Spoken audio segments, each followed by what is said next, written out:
Hey, hey, hey, hey, how are you all doing? I'm so delighted that you're here on Woman Without Limits. I am Lady Bishop Kathy Kiuna, and it's a delight to have you. Now, we've been having amazing stories. Why do we tell these stories? Because you need to understand that your story too can change. We serve a God who is able to turn around every captivity, any situation. Amen. You need to know that there is a tomorrow, there is a better day, a brighter day. So don't give up, don't quit, don't throw in the towel, for you're a woman without limits. And every man that's joining us on this set, why we are without limits is because we bring men as well to come and tell us their story so that we can understand that it is humanity that goes through diverse situations and it is their stories told that change our lives. Today, hey, you better buckle your safety belt because I'm excited to be having on set my brother. He is my spiritual brother that we have come many, many, many years with. I mean, eons we've been together. And so he has a story that's so dynamic, so amazing, and I believe that it's going to alter your destiny. His name is Pastor George Mathu from Eagles Faith Christian Center. And so, welcome, bro. Thank you so much for having me. I feel so good. My God, I feel amazing being here. And you look so, there was always an argument whether he's more handsome or my husband or is. your husband. My late Oh. husband, of course, was more And I handsome. always won the compare, obviously. And you know Never. that. I always. Bro, you never won it. I am so excited. I'm so excited to see. And you're looking amazing as usual. Thank but I'm you. so excited to be here. When they said woman without limits, Yes. I first, Like, but you've seen Bishop J.B. Masinde. You've seen I've seen Dr. all your amazing guests. Your son, Andrew, Pastor Andrew, Did was you so watch him? amazing the other day. My God. You need to watch Pastor Morris too. Wow. Oh my gosh, his story. I watch all your. I've watched a lot of them. Yeah. And just an amazing, set of guests and good people. Yeah. Thank you for having me. I feel honored. Thank you for coming, bro. You know, it's been long awaited. I know, because it's we've been been talking long about coming. we're gonna do it. But this is the opportune time. And Yes. I have never given my story anywhere, at least not publicly. Hey. So maybe if snippets every once in a while in church, I say this and I say that. Yeah. And I thought, this will be a good time. Leo nitatoboa. I feel like talking. That is so good. I feel like bro, talking. That's what I'm here for. Yeah. I mean, what we have is time. Amen. And we're going to talk. So anyway, even Dennis Okari. He's also never given his story. Wow. He gave it on Woman Without Limits. So there's something about you that people want to speak to you. I thank God. I'm a storyteller. I love telling stories. I love hearing and giving people stories. And the tremendous grace upon you. You look so amazing. Thank you, bro. And you know that there's a God. I know. He's faithful. And thank you even publicly for teaching us how to grieve properly. Wow. That there's a proper way to grieve. Wow. Because we are not hopeless. People shut themselves down. People don't want to live. But look, and I'm not saying you're like this all the time, because sometimes I would call you and you would say, hey, bro, I'm having one of those days. And then I would say, my sis, it's okay. I'm also, and it feels like, and this is amazing. And I think I was sharing this with you. Yeah. It feels like when a loved one dies. Yeah. Like maybe he's in another room. Like you feel like because it's he almost, was there. Yeah. And then you can see everything he's done. With the case of your husband, Bishop. Yeah. Everything that he's done is speaking. Everything. And bro, I thank God. Oh my gosh, we've taken this interview. Just watch it. Because you talk to all. Yeah. In his last days, you are always beside him. Yeah. You are always there. We became best friends in his last days. Just having moments, and I'll never forget something he shared with me, like at the hospital, and he said, bro, I didn't know we could be like this. I didn't know we could be like this. And I said, it's just amazing. It's amazing. Those last precious, wonderful days of a man who was a colossus. He was so huge. People are still asking about him. Yeah. They say, who was Bishop who was Kiuna? Bishop What is his story? The number of bishops and pastors who came to send him off, the people he touched, people never knew about, the secret gifts he would send out there. When people needed encouragement, he's the guy. He was a guy to call. He was a giver. Like chronic giver. Okay, this is my interview. What did it feel like? What was it like being married to him? It was the best thing on the face of the earth. The best thing that could happen to a living human. The best. I was telling you a few minutes ago before we came on to the interview that how he pushed me and how I want to be next to him even in heaven. Like God, just, I know there's no marriage there, but please. I know. This is my birdie. Amen, amen. So, Pastor George, we come on to you. I'm the interviewer. You hear me? I love your story. I'm the interviewer. Okay. So. Na unajua nakupenda Hata mimi. Ile kitu ni same. Ni WhatsApp group moja. I love you so much. My bro, listen. Okay. People know you now as Pastor George Mathu, this tall, handsome man. You know. You said handsome, eh? Yeah, of course. Okay, good. That is not even debatable. He was just more handsome, but yes. I receive in Jesus' name. Yeah. People know you as such, but I want us to go back to how far back do you want to go? Bath? Let's go. Back. Let's go. Like in Pumwani where I was born? Oh, you were born in Pumwani? Yes. Talk to me now. I was born. No, I was not born in Pumwani. My gosh, my dad would feel, my dad kept telling me I was born in a nursing home in Ngara, but we lived near Pumwani. Those days, there was a place called California. Right. Yeah. So you lived in California? Out there. Yeah. And I remember my dad at the time didn't have a job because he had just finished, he was in university, but my mom, had gone to teacher training, and so they lived on her salary. And he told me it was 624 shillings. Yeah. And they lived on your mom's salary? On my mom's salary. Right. And my mother, and this is testimony to strong marriages, my mother would at the end of the month, she would bring that envelope and she would say, open it. She would never open the envelope. That she worked for. Come on. She would bring it to the head of the home. Yeah, she would bring it. He didn't, now later on after uni, he ended up going to Holland and doors opened for him. Yeah. And he was even being paid while he was studying. Right. But those early days, it was my mom's little salary that took care of everything. They told me they would buy meat at the end of the month. That's when they would buy their kanyama, holding hands. And it's funny how sometimes when people have so little, how they are bonded. So bonded, so together with so little. So my mom was, that kind of honor. She was a woman of honor. Yeah. Has always been a woman of honor. And it's funny that they've carried on that same thing. They have one pass. They never, ever, it's never your account, my account. They've always had one account. So their finances were? Never. And my dad has never said, how much money are you going to take? It's never like that. Whatever you need, it's always there. Take it. Whether it's little or whether it's much, it's always there. They've always had one pass. Do you know the top reasons, causes of divorce? Money is number one. Money is number one. No, when both of you can tackle that, it's money. You're good. You're good. Wow. So that's how far you've come from. Yeah, that's how far. It's that thing of, and those days. Know those days. Men were not like that. I think a man would have to have been exceptional. Yes. I knew your dad. Yes. I know your dad. And he was like I that. know your dad. Yeah. That good man. Those kind of men. Yeah. They are rare. They were rare.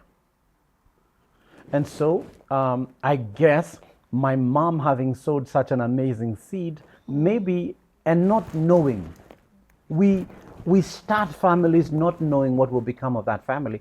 And she didn't know, what would become of him. Yeah. She didn't know and I remember days my mom would tell me that as they began to, as they began to, get better in society, they would still go to places, and because they didn't have too much, they would always say, I remember my mom would ask my dad, will we ever get there? Do you think? And my dad would say, we will get there and overtake them. Your dad would say? Yeah, we will overtake them. We don't have a car. We don't have this. He says, no, we will pass them. Yeah, one day. One day. So what was your growing up like? Now you came into the scenario. Of course, you're the you're the second born. Second born after my sister Caroline came into the scene. And obviously, as far as I can remember, Madaraka Estate, looking out for playing around. I remember maybe as early as I can remember, should be like around 4 years old, maybe. Yeah. But I remember playing outside, and we lived in MF12, right down there. In Madaraka. Madaraka Estate, wow. And then my dad had progressed a little bit. He used to work for Nairobi City Council. Yeah. He had he had a job that had allocated him, a house. Yeah. So that's where we were. Yeah. That's where we were. And my mother knew him because my mother worked for City Council as well. Wow. Oh, did they know each other? They knew each other. My mother worked there for many years. My dad was out there, and so we began to grow up and went to Madaraka School. My mom was a school teacher, and I remember seeing her in school. I remember my mom carrying me on her back when I would get tired. Wow. I remember my mom driving. Yeah. She would drive a blue Ford. Oh, now she's driving. Now she's driving. Now she's not walking. Now she's driving. Hello. And that was not easy because those days, not many people got to drive. Yeah. At least not in the days. 70s. Yeah. I'm giving away my age. Yeah. You're a young man, so yeah. Yeah. Oh, wow. So not many people are driving, but your father's dream, what he said, we will overtake them, started to... I remember my mom driving, and she was maybe one of two teachers who would drive in that school. And I thought, what? Yeah. And maybe you don't even see it as you grow. You don't really see it until you think it's normal. Yeah, you think it's okay. Why? Yeah. Where? How come they're not? How come? But my words, the words of my dad. Yeah. They were coming alive as she watched. Yeah. So she said you were in Madaraka. We were in and then Madaraka. what primary school did you go to? And how many? No, let's not go too ahead. How many siblings do you have? We are firstborn Caroline, secondborn me, third is Jackson, and we're all 2 years in between one another, maybe a year. Jackson and a half. is Kambua's husband. Yeah. Kambua's Mr. Kambua. Kambua's husband. Mr. Kambua's husband is Jackson. So, and then my sister Annie, who lives in Australia. Yes. Married to an amazing guy called Deng. Yeah. My sister Caroline has a daughter called Vicky, and then Vicky has two children. A boy and a girl. Wow. Yeah. And she's married to a guy called Elijah. Yeah. Yeah. Oh, that's brilliant. And then my sister in Australia, two kids, Gabi and JJ. Yeah. And then Jackson, obviously, he's Nathaniel and Yashira, and then now me. Don't say about you I shouldn't now. touch Stop me, eh? there. Stop there. Leave them. Those were the ones who we are talking about in passing. So now we come to you. So Mada, we leave Mada, and then we are promoted. We go to the Kilimani side. Yeah. Kilimani. From Mada. From Mada. So you stopped Bano, and why you playing Bano and Glad? Glad? As a crack shot. I was really, really good at Bano. At Bano? Yeah. Are you serious? Yeah. Crackies Nick pays. We are trying after this. Can you remember? I was very good. I was also very good. Very good. Girls played Nyabs. Bano, really? Big time. Really? Big time. And mine had to go inside, I'm telling you. So to hit the other, oh my gosh, it was too fun. I remember we used to play it in our estate, and one time we actually had a Bano tournament. Yeah. I was always good with like my hands. I began to draw very early. very early in school, and I would say, wow, I can draw and I can do things with my hands that other people could not do. Yeah. We're gifted all differently. Yeah. I may have not been too good in school, like my mom Werimo talks about that. Yeah. So you are better at PE. Let me say, I enjoyed The the game time. PE lessons. They're the ones that that That They're you the ones flowed. Yes, I would. And hey, you're here, so it's all good. but you know, I still look at a lot of those guys who did very well in school, and I'm surprised. I'm surprised at you know how life doesn't many times Not turn according to out the like the way you think. They say a lot of A students work for D students. Isn't that a sad reality? And I don't know. Is it do you think it's maybe like a you begin to feel entitled because you perform so well in school, and then you come out and life is so different from school because you need different kinds of skills. You need to be a person who can make friends. People need to like you. And I have personally seen a lot of book smart that are not street smart. And you know you need both. Yeah. You need to not just be book smart, but you're not street smart. You need to be both. Yeah. You know, so you can street smart means that you can deal with people. And then I watched something through the years. And this is where maybe my life in Christ now comes in. Yeah. I watched people who got into alcohol, very brilliant guys, who every time we have like a reunion with my high school people, it's always around alcohol. Yeah. I've never really gone. Yeah. But whenever they're sending the pictures, it's always alcohol. Everybody's drinking, and I'm thinking, this is it's like a movie. Yeah. We were in school together. Everybody has this big stomach, and everyone is. And I'm thinking, my God, my God. I thought they were ahead. And but to see the choices you make in life. The choices you make in life. And to make them early. Yeah. Making a good choice early. Is very important. Oh my God, this is already preaching. So you're already teaching us something. Yeah. So make good choices early. So bro, tell us about your childhood, what it was like. My father it was tough. I want to, that's the story I want. Especially, you know, now you've grown. You're of course a bigger boy. You're not the little boy anymore. Yeah. You're a bigger boy. So you finished primary. Finished primary school. I go to Kagumo High School. Before Kagumo, my dad threw me. We were thrown into a school somewhere, you know, there somewhere. And I thought, Jesus. Where did he get you from? The Lord saved me. For him to throw you inside there, where did he get you from? When I did high school, when I did primary school, I didn't do too well. Okay. And so my dad was so disappointed. Yeah. He said, I will show you where I'll take you. I will show you where. That's the story I want. Then he took you. I was taken like, you know, you can be taken like out within your country. Yeah.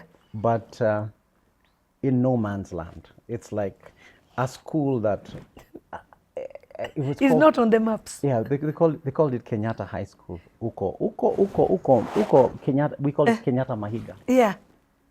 So when I arrived, I was so shocked because many of the people who were wearing shoes maybe for the first time in high school. It's true. I'm talking about culture shock. Yeah. Where Nairobi kuja hapa. They would tell you. Yeah, they would call you Nairobi. Unajifanya kwa sababu wewe unajifanya kwa sababu wewe ni Nairobi. Ati kwa sababu wewe ni Nairobi. Kuja. Kwenda. Ni wewe uletwa na 4 hapa. I was so shocked. So did you panic? Were you traumatized? Of course. What are you talking about? Yeah. The first day. I think I when I saw the food, I saw githeri, but then there was mbosha floating on the githeri and on the soup, and I thought, This can't be right. What do they call bosha in English? Weevils. Weevils. Weevils. They are called Yeah, weevils. they're called, I didn't even know the name. They're called weevils. Eh? They're called They were weevils. floating on top. They were floating on top. You are supposed to manifest. And everybody's... They're not removing. They're not you removing. better eat. You're going to be... You will die. You will die here. Yeah. So you better eat. So it was the closest almost to like being in prison, but you're not in prison, of course. Of course, you're not in prison. Of course. You're But you're I mean, close. for me, for my little Your mind, for my neighbors. little Nairobi, limited, small thinking, Yeah. you know, my world ends Yeah. at Kilimani Primary School. So coming there and meeting people and beginning to make friends with people you didn't know, people who are of a different social strata, and coming down what I thought was my high horse, and having genuine friends, real friends. Wow. People, we cared for each other. I'll never forget my first Like night. you made real friends I was there. eaten by bed bugs here. You know, you're being eaten. You know, you're in class, and then I'd never. You know, and they You said, never experienced that life. No, and then they had told us, and when you're coming, carry doom. They told you. Yeah, carry doom. Hey. Because They knew what was waiting. There were some wooden chairs, and the wooden chairs, the bed bugs would go into the crevices and the cracks. Yeah. And so during prep, you would just see people like this, you know. And me, because I'm not used to that kind of life, it seems like, you know, me and the few Nairobi guys are the guys who are really being kulwad. Right. But I saw a different kind of life, but I survived. So, I survived. So they started, when they were bullying you, did you get intimidated at first? It's a culture shock. It's you're trying to reconcile yourself. I just saw my mom for the last time in a few months. When will I see my family? She had left me with a few things. I remember those little uchumi. You know, remember those little uchumi bags? Yes. You know, those were days of uchumi. And I would look at something that my mom would buy me, and I just start crying. I remember I had a routine. I would be okay during the day, but as I go to bed, I would just think about home, and I would think about my mom, and I didn't think about my dad a lot, because I knew my dad had brought me to this place. Yeah. He was the reason you were being eaten by kungunis. He was the reason I had come. Yeah. And yet I missed him. I missed my dad, and I missed life. You at missed home. home. I missed everything, and I would cry. I was young. And boarding school. My introduction to boarding school. It was culture. Right. It was a culture shock for me. Yeah. But you survived. I survived. I thrived. You did? I did. I began to love it. Are you serious? I'll never forget going into our showers. You know, you don't understand it. Where did you go to school, by the way?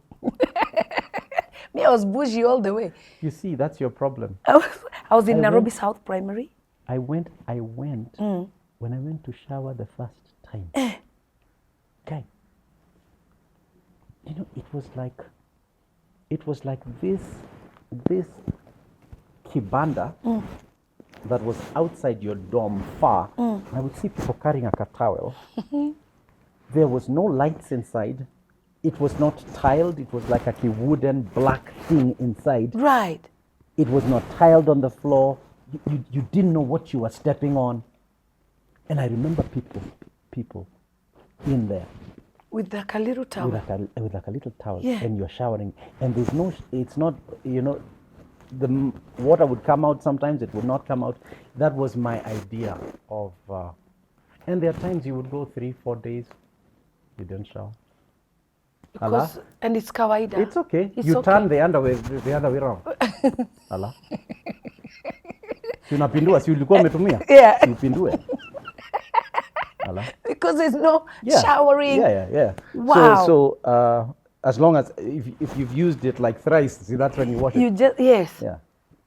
Hey. With the skid marks and everything. Yeah. My brother. What? So you had that lifestyle? That was because me. I mean, no, we needed to hear this today, because when somebody looks at you, they can't even tell. That's the me they don't see. The real. And yet, I still somehow, life will always find a way, and I survived. And I loved it, and I'll never forget. My dad took me to that school because he wanted me, because his friend was the headmaster there, lovely guy. He was called Mohoya. My God, we feared him. Fear was like, like when you would see him, like something would just You change. had to beat. Yeah. Because he was too scary. I remember He didn't joke. On the first 2 weeks, I remember him seeing us walking casually, and the bell had already gone. And I remember him stopping us and herding us in like cows. He said, "Form 1, when the bell strikes, you halt." He took a branch.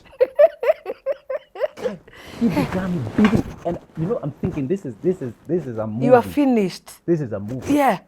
He started beating you? Like cows. What do you do when the bell strikes? He's shouting. You what? You what? You answering. And then you're supposed to say, you run. You run. You run. You're too much. Eh? That's how we were taught. It was cutthroat. It was bad. It was militant. Beating. It was not what. No, you guys don't know anything. Obviously, you don't know anything. But could have been the best thing for me. Could have been the best thing for me, because they say we are made by those who love us and those who refuse to love us. We are made by we are sum total of the places we go through. And sometimes we're so limited in the way we think because we've never experienced certain things. And so when you go to a place where all you eat is githeri the whole week. Yeah. Now, I later on went to Kagumo after 2 terms. Yeah. But Kagumo was like a picnic. Compared to where you're coming from. No, it was a picnic. Yeah. This was Wivels. I think we ate meat once. If you got a piece of meat. You ate it once a week. If there was any piece. If there was any for you to get. Right. So that was me, and that was the beginnings of me. I was still a Catholic. And didn't know the Lord yet. I was to get to know God now in Kagumo High School. So when you now transitioned. So this headmaster, an amazing guy called Mohoya. Yeah. He's the guy who got my dad. Who told my dad, there's a school, I think we can take this boy. Because he realized, my gosh, this guy, he's not a bad kid. Yeah. He's actually thriving. Yeah. I became so good, they made me like a prefect in school. This guy is there's something good. And he's friends with people. And, yeah. What's up with this? Let's get him another school. So favor from very early in my life. It hit so your I life. went to. Are you improving grade-wise? I'm trying. Okay. Let's say I'm trying. Yeah. I'm not going to boast. Yes. Yeah. Okay. Yeah. So you were trying. I was trying. Then you went to Kagumo. And then I went to Kagumo. Right. Went to Kagumo. I got exposed to a very different kind of life and then I realized, wow, so there are schools, and then there are schools. Oh. Yes. Many people think that all schools are the same. Are schools. Even boarding schools are very different. They are levels. Very different. But Kagumo had a very strange kind of thing. It was a privileged school, quote unquote, but it also had a lot of people who behaved very, a lot of bad habits were learned in schools. Absolutely. And I don't think, the idea of parents actually taking you to a boarding school is so that the boarding school would teach you. Yeah, it will mold you and make you. Yeah. But many of the boarding schools, if truth be told, the worst habits were formed in the boarding schools. Yeah. Because that's where people learned how to smoke. That's where people learned how to drink. Yeah. Yeah, this is where people were exposed to their first sexual encounters. And you're together. And you're and you're together. speaking the same language. Yes, And yes. if you haven't done it, you're like, Yes, how? yes, yes. And they're looking at you Yes, weird. yeah. And so you are forced to join the status quo. Yes. To do whatever it is that they were doing. But then that's how God got a hold of me, and then somehow I just, you know. Oh, man.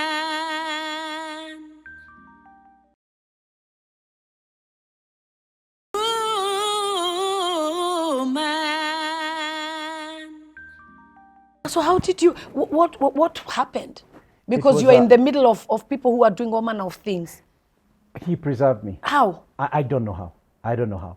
I never drank. I never got to drink. I never got to smoke. Somehow that thing of me, I don't know. I don't know how. I don't know. So you could see them do it. I used to see them do it. I used to see people run away from school, get alcohol, come back. I would see all that. I would see people going to smoke bangi. You never tried? I never. Bro, stop. I never. I didn't. You look like you tried all those things. You never did? I didn't. You never tried alcohol? You never tried? I drank once in a science congress.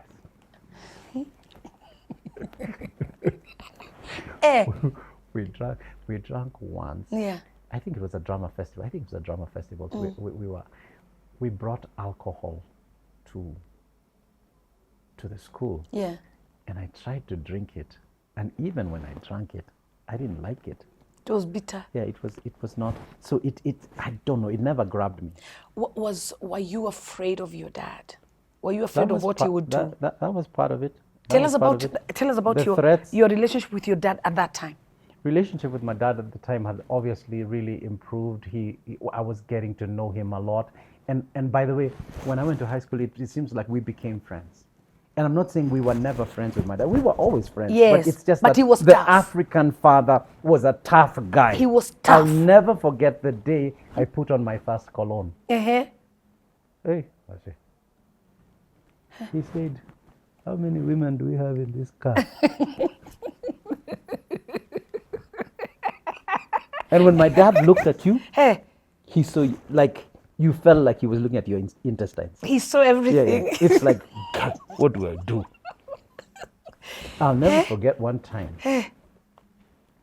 I think we were supposed to, we're preparing for KCPE.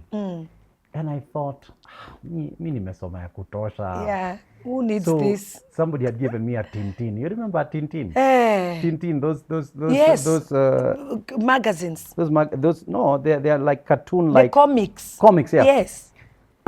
My dad, I saw him looking at me through the window of my bedroom. Yes. Guy. And he saw what I was reading. He ran into the house. He ran. When he opened that door, Hey. he told me, Oga thoma cartoon. Kwena kegaranio.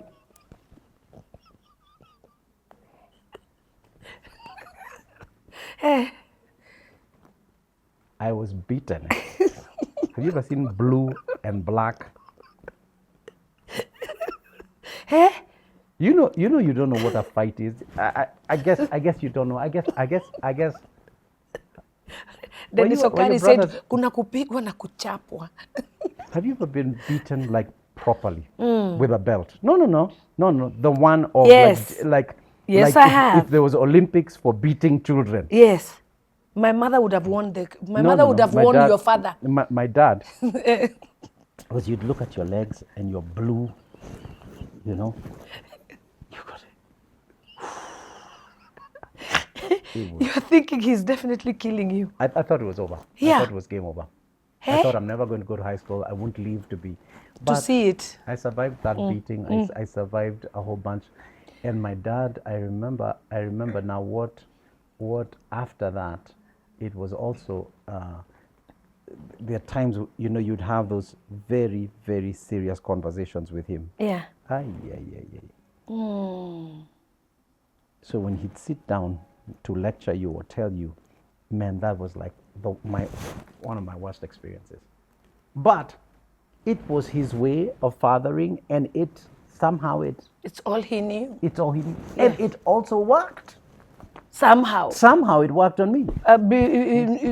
In spite of the fear. The fear of the rod, the fear of you deviating, somehow it worked on me. Yeah, right. So went through high school, and then Form 3, I came to the Lord. And when I came to the Lord, something shifted in my life. I was in Kagumo third form. I think it was, sometime in third form. And then on the school holiday, I came and rededicated my life in, this was at City Hall. Yeah. City Hall, yeah. where I got to meet Mama Irimo. Yeah. Because when I gave my life to the Lord in Kagumo, yeah. I didn't like really follow. So in City Hall, then that's when I got to meet Mama Irimo, yeah. and I gave my life to the Lord, and then the real George Mathu story started there. Yeah. When you met Mom. When I met Mom. Yeah. Oh, tell me about it. What was your first reaction when you saw her? I thought, who is this woman? First of all, she looked beautiful. Yes. She had like nail polish, yes. and she would wear her long hair. And have makeup. And she would have makeup. Yeah. And I think, who is this woman? Yeah. And then I think what was so moving was the gifts of the Spirit. The gifts of the Spirit. And I would see her operate in the word of knowledge. And I saw the healings. And I was so fascinated by the fact that, my God, people are getting healed. What is this? Yeah. What's going on? And she would preach, and then there would be an interpreter. Yeah. And I just loved it, and people didn't want her to go. Yeah. And I remember how long we would queue to try to get into City Hall to see this woman. Yeah. I did not know that my destiny was connected to this woman. My I didn't goodness. know that she was going to become a life source for me. Yeah. I didn't know that the two of us were going to work in London together. I didn't know that I would become a spiritual son. I didn't know that from her life, my life would find space. That she would name me spiritually. She would define my life. And in many ways, I'm a pastor today because of how connected I got to her those early days. Wow. So it was a turnaround, a complete shift. Complete turnaround. In Ufungamano, I remember thinking, I have to invite this woman home. I have to invite. And this is early. Yeah. And that's a time Fem offices were in Ufungamano. I was there. Yeah. And a guy called Ambrose. Yes. I told Ambrose, who was very close to Mom those days.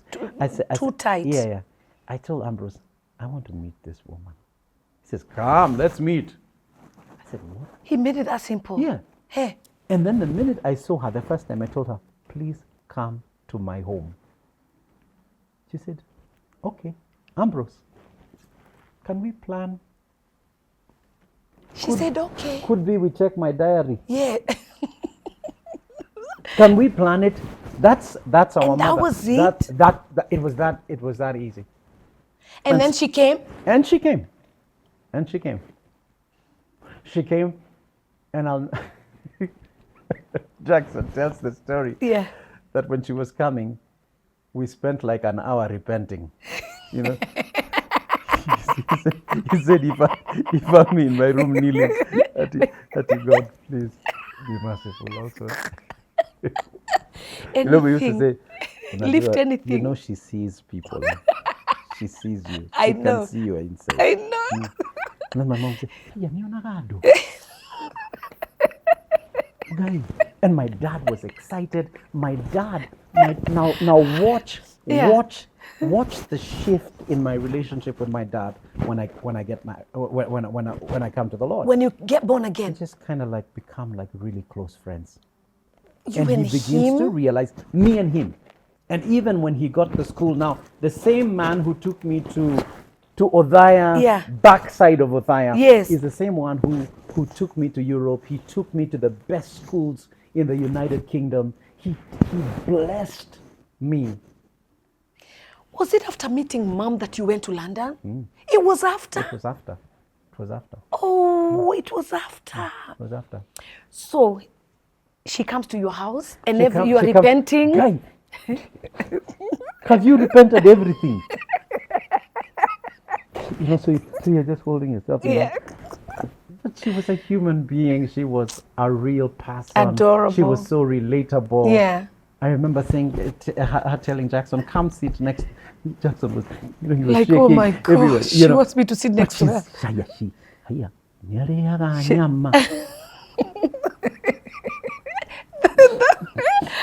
Bro.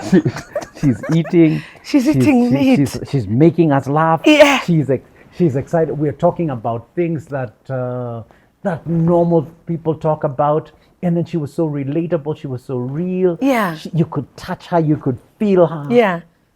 I didn't know that my life was going to change.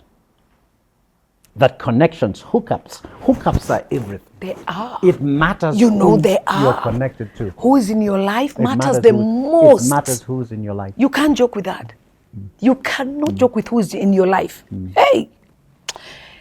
So the rest is history about now you and how you connected. Then you went to the UK. I go to the UK and fast forward. I lived there for almost 7 years, but towards the end of my stay in the UK, she calls me. She says, "George, I want you to do for me something in London. I want you to help me out in London."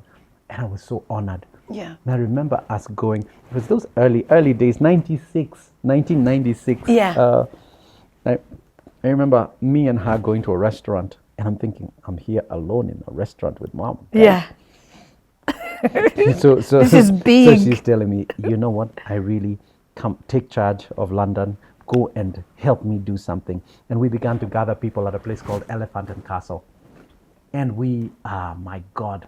And I remember we found this hall where they still use in Marsham Street in Westminster. Yeah. And a lot of people who are watching this from London, you know that. Yeah. We found that hall. Yeah. In Westminster. Yeah. And I told Mom, the people would still come. They would still come here. Yeah. And that place has ended up becoming one of the greatest blessings.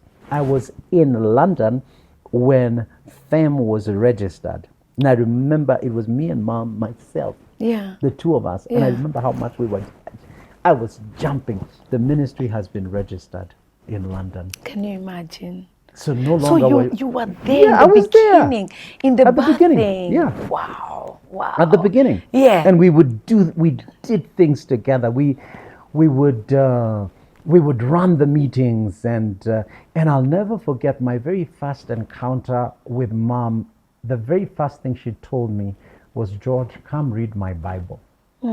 In front of the crowd. And the minute she did that, everything changed. It was no longer George. Is that the time you became prophetic? Was it from that time? And that was the impartation. Impartations come by association.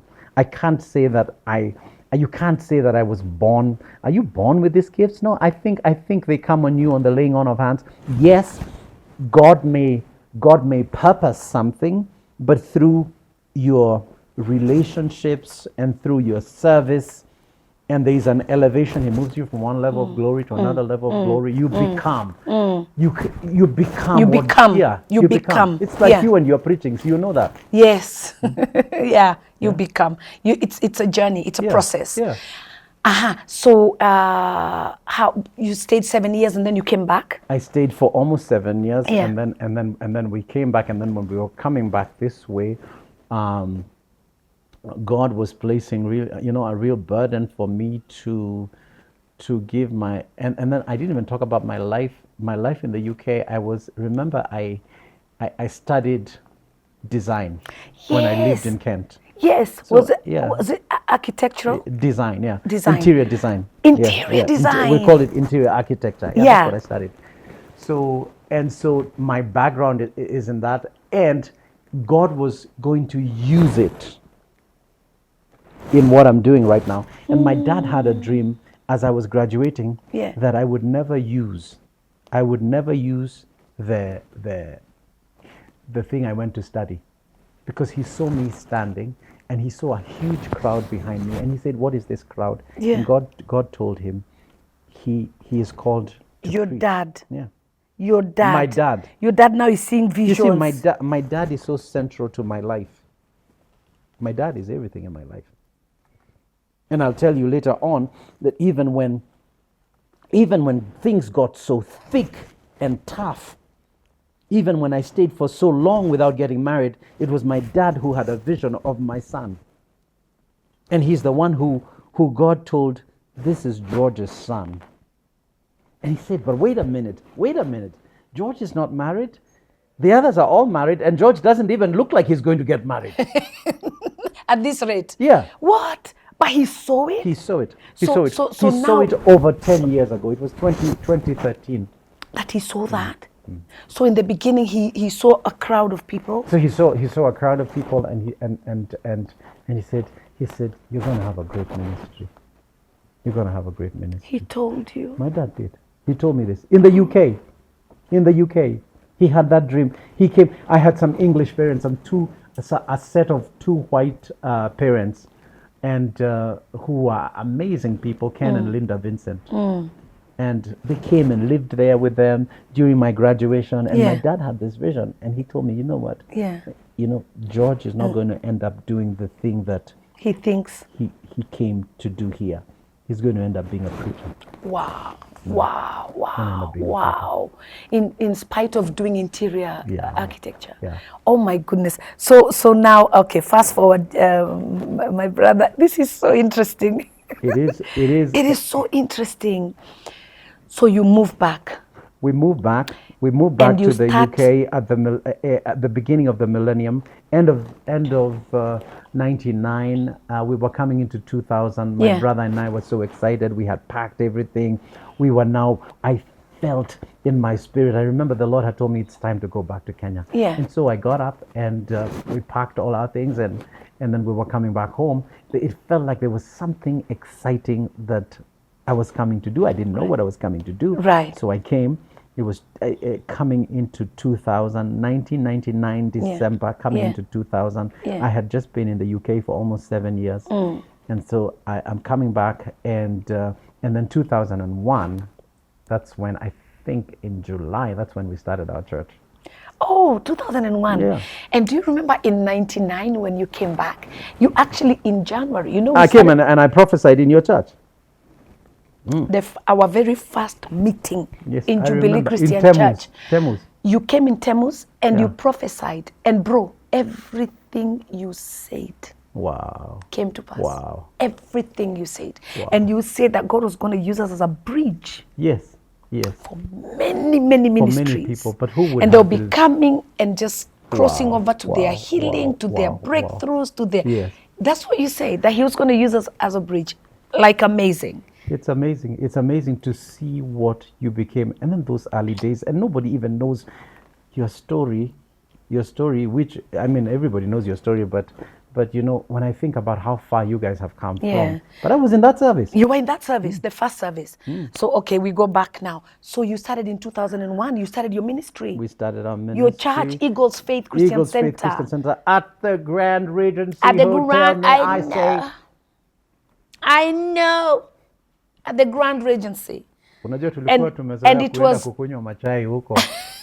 but during one of our times of the tea drinking evenings, sprees, I just felt in my spirit God tell me, do you know I can give you this place for my work? I said, what? He says, yeah, you can have it. You can have it to do my work.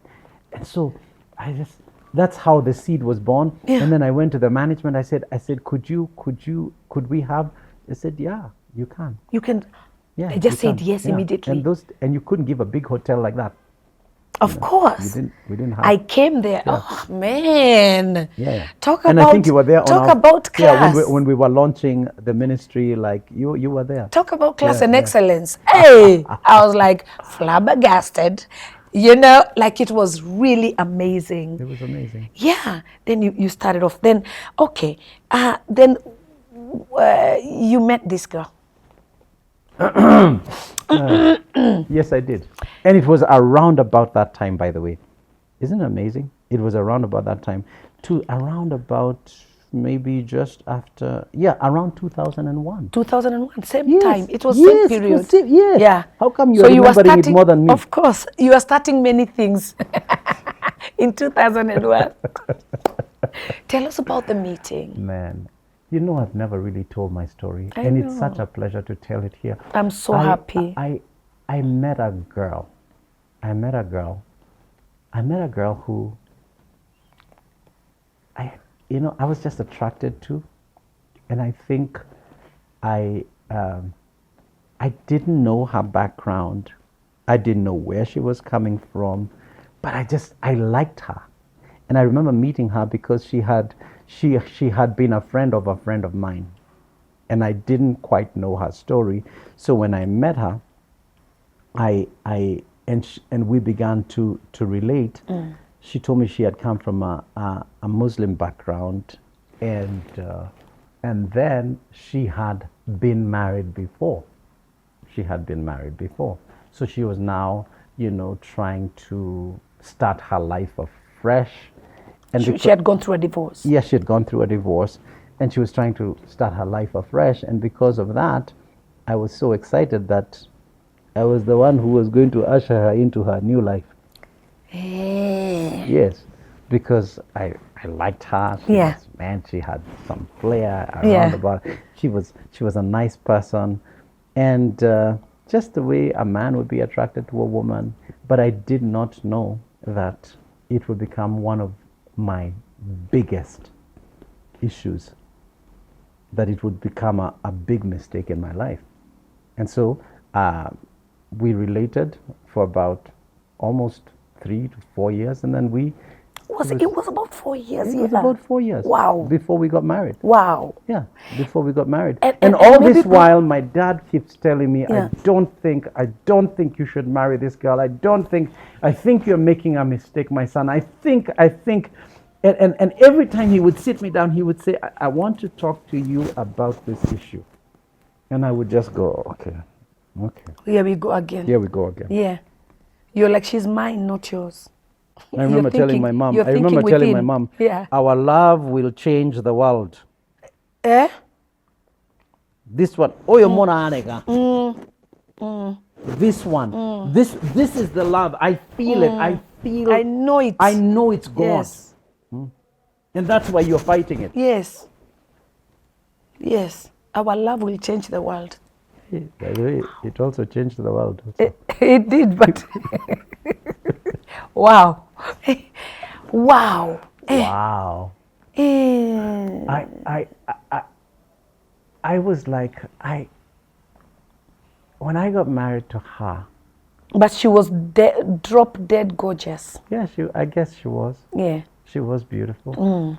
But I remember on the day we married, and my folks supported our wedding. They had to, because they were there because you're their son. Yeah. And I remember my dad telling me something that my mom asked my dad on that day as they were driving home. She asked my dad, were we wrong? Did we miss it? Were we wrong to refuse this issue? My dad said, we were not wrong. He said that. Even in the end? Even on a happy day, like your wedding day, he still said, we were not wrong. He said that? He said that. So he was very adamant that he was correct? He was still right. Because he knew. Your heart knows what it knows. Anyways, fast forward three years later, then in fact, it was like a year and a half, we start having some serious issues in the marriage. And she had a beautiful daughter. She had a beautiful daughter who I took as my own child, and I really loved that girl. And but there was always that present father. Her father was always somewhere in the vicinity. There was those things of the girl has to be taken to go and see her father. And I think one of the things a lot of people don't appreciate is that when you get married to somebody with a child, is that you're not just marrying that person, you're also getting into that person's life, which might mean that the other person may be involved in their life. That's what you're opening yourself up to. That's exactly what you're doing. And sometimes it works and sometimes it doesn't work. Sometimes it doesn't work. Sometimes it doesn't Yeah. work.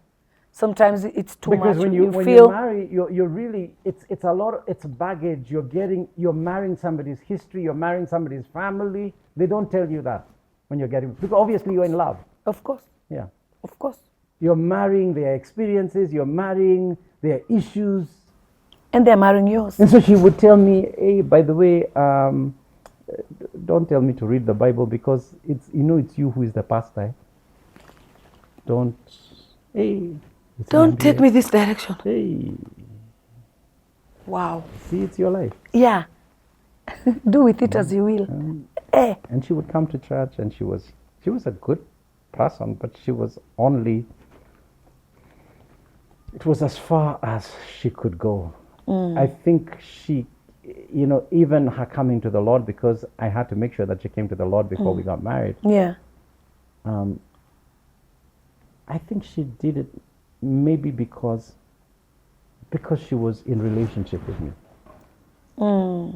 But she was a good person, developed a real relationship with the Lord. She would pray. Now she became a Christian and she loved the Lord. And I could see she loved the Lord. Yeah. But when it came to matters of you and your Bible and, yeah, that's yours. Don't ask me to read the Bible. Don't ask me to do things like that. Because that's you. And so you started drifting? So we drift away. At the end of almost 3 years, the relationship was really bad. And I can't even put a finger to what made the relationship so bad, because it seemed like we were okay, but money issues became an issue. They became big issues. Yeah, money became an issue. And we're not even able to pay every once in a while we can't pay our rent. And I'm wondering what is going on here.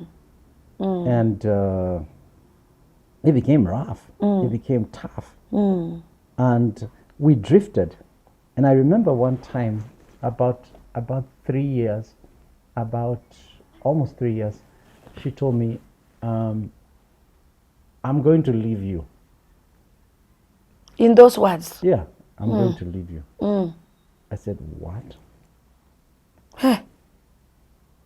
Because I'd never imagined divorce. You think you're going through a phase. You think that, of course, yeah, it's just a rough patch. It's going to pass. Yeah. It's going to pass. We are not begging. I'm not outside Uchumi begging for money. Yeah. It's a season. It's a season. And seasons happen. Yeah. Yeah.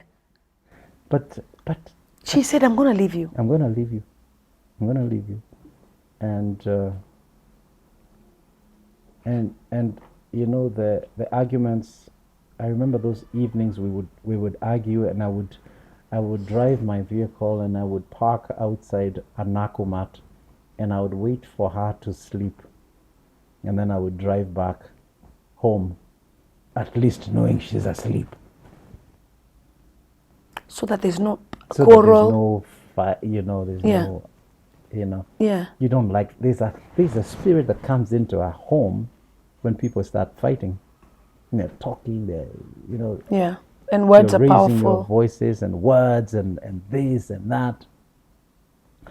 And so I found solace at that Nakumat Prestige. Outside. The Wachis knew me, they loved me. Hey, you would just go and be talking to them. I would just be there. I wait. Nimekuja. Midnight. And they had a 24-hour Nakumat. It was nice. Unaingia ndani, unatembea. And then you come out. Were you telling anybody what you were going through? I wasn't telling anybody what I was You going were through. quiet. People didn't know. People didn't know. But when she said, I'm going to leave you, and I said, what do you mean leave? She said, I'll leave you in April. Well, that's all the time we had for you today. Next week, join us same time. This story though. I remember kneeling in my living room, in what was our living room in an apartment we stayed in somewhere near Kiuna. And I remember kneeling down and asking the Lord, will she leave me? Will she leave me? And the Lord, and this is crazy. In about 3 minutes, somebody calls me. Somebody I had met in FEM. She called me and she told me, uko mahali unaweza kaketi? I said, yes. Haki nimeona Umeona bibi yako akikuacha.